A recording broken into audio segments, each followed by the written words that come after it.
अज्ञात व्यक्तीकडून स्वर्गीय मीनाताई ठाकरेंच्या पुतळ्यावर लाल रंग फेकण्याचा प्रयत्न करण्यात आला। तातडीने शिवसैनिकांनी हा लाल रंग कपड्याने पुसून काढला।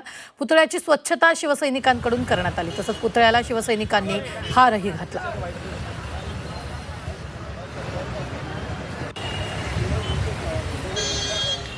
तर मीनाताई ठाकरे यांच्या पुतळ्यावर रंग फेकल्याप्रकरणी शिवसेनेने मुंबई पोलिसांना पत्र लिहिलंय। या प्रकरणी कारवाई करा अशी मागणी शिवसेना नेते समाधान सरवणकर यांनी केली आहे। पुन्हा यापुढे असा प्रकार होऊ नये म्हणून संबंधित दोषीवर कठोरात कठोर कारवाई करण्यात यावी अशी मागणीही त्यांनी केली आहे। तर खासदार नरेश बसके यांनी या घटनेचा निषेध केला।